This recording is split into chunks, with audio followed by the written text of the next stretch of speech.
1923 मुसलमान वक्फ act in effect redundant हो चुका है, ये सर एप्लीकेबल नहीं है। सो इन इफेक्ट ये रिडंडेंट हो चुका है, इसलिए सर स्टैट्यूट बुक में नहीं रहना है, इसलिए मैं ये रिपील अमेंडमेंट इसको भी Waqf properties, sir, are not public properties. This government wants to take over dargah, masjid and waqf properties, sir. आप दुश्मन हैं मुसलमानों के, उसका सबूत ये बिल है। भाजपा अपने हताश, निराश, आप तो इस कानून चंद कट्टर समर्थकों के तुष्टीकरण के लिए ये बिल लाने का काम कर रही है। We did not find about this bill from the parliament. We found out about this bill from the media. So is this the new way of this government working? कि पहले मीडिया को बताएंगे फिर पार्लियामेंट होगा?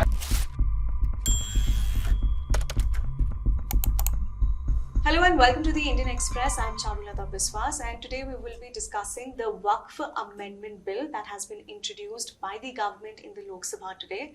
And there has been a massive backlash from the opposition and the India bloc MPs in the parliament. They have termed the bill as divisive and anti-constitution. And to learn more about what this bill entails and what is Waqf Act, I am being joined by Asad Rahman, who covers the Ministry of Minority Affairs.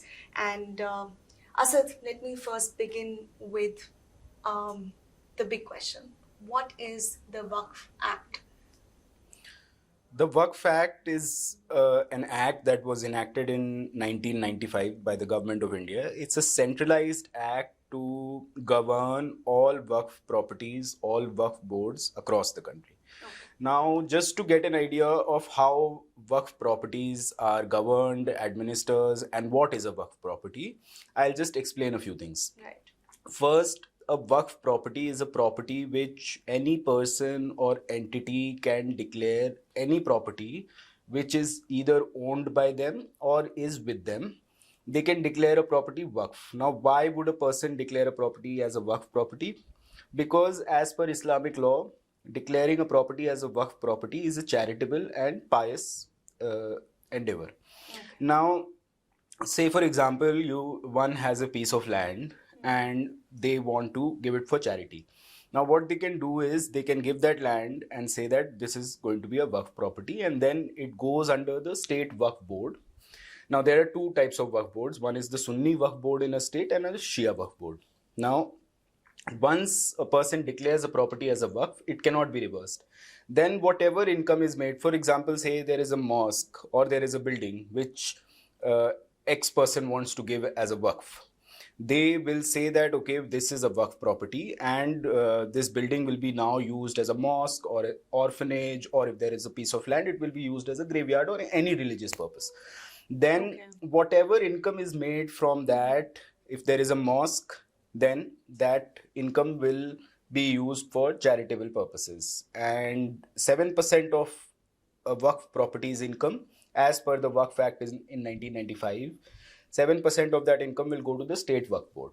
So Waqf properties are used for religious and charitable purpose, right? It is considered a good deed as per Islamic law. It is considered a pious deed as per Islamic law, and these properties, in a way, you are doing charity for the community and for people at large. Even a non-Muslim can declare, if a non-Muslim can say that I want to give this property as a Waqf property, and then that property can never be reversed. It can never go back to being a non-Waqf property. Which means that if I give my property to Waqf board, then I won't be able to reclaim it. No. Or use it for commercial purposes or any other purposes other than... No, you can't. You can't. And even if there is a Waqf property which is being used for a commercial purpose, like there are some mosques which have some shops running or some business, even the proceeds from that, the rent that comes from those shops or any establishment also goes to the community and to the Waqf board. So that's the basic structure of how Waqf properties exist in India and how they are administered and run under the control of these Waqf boards are under the control of the state governments. They They have members which ranges from parliamentarians from the Lok Sabha and the Rajya Sabha. They have MLAs from the states. They have bar council members. They have eminent personalities who have a knowledge of Islam and Islamic law. So this is how the board is composed, and that's what a Waqf board.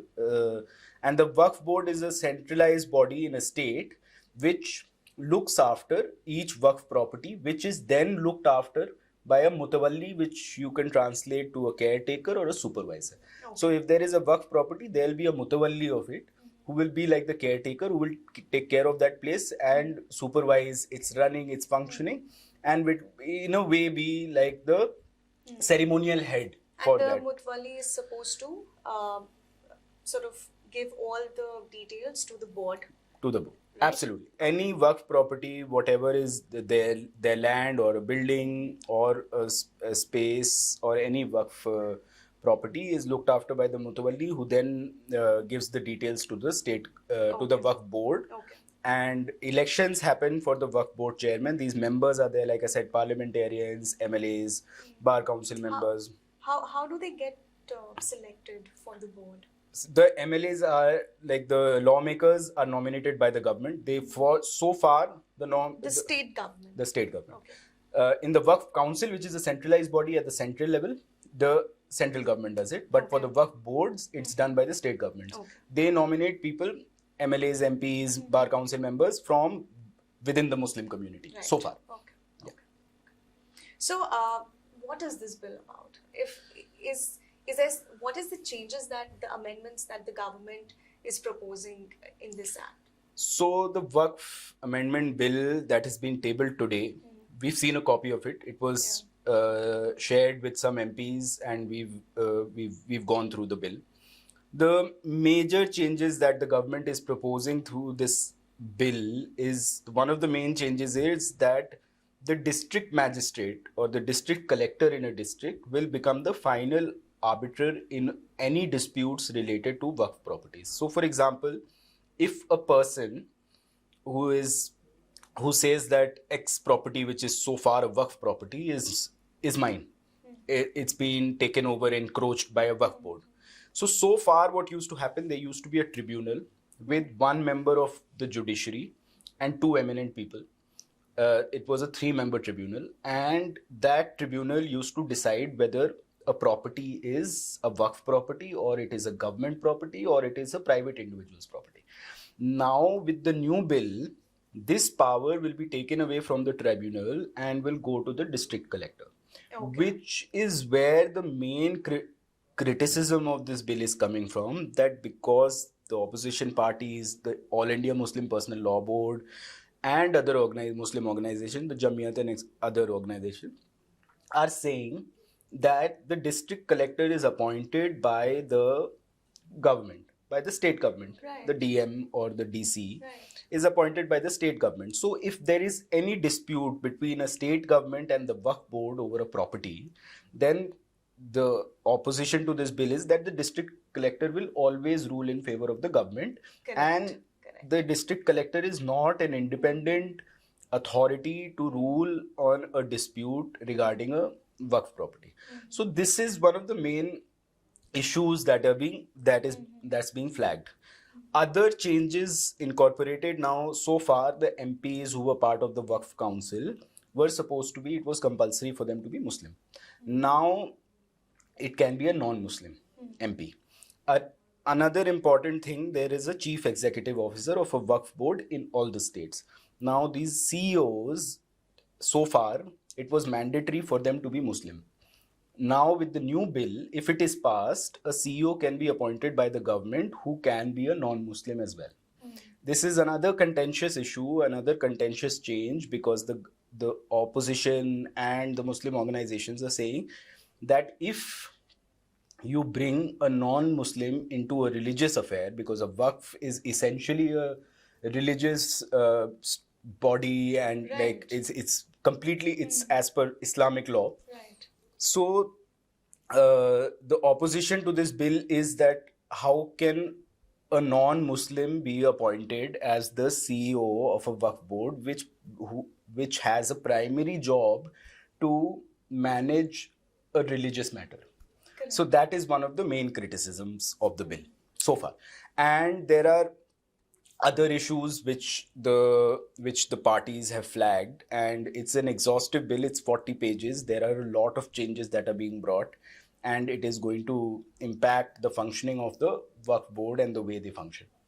Okay, and that's why Asaduddin Owaisi and even Akhilesh Yadav, they have sort of said in the parliament today that it's divisive and also an attempt to polarize communities. So what do you have to say about that? How true it can be? And Mr. Owaisi's claim is that this goes against the constitutional provision for any person to practice their religion, because this is his argument. Because this is a religious matter, you are bringing the government is bringing in people from outside the religion, and he says that this is against the constitution.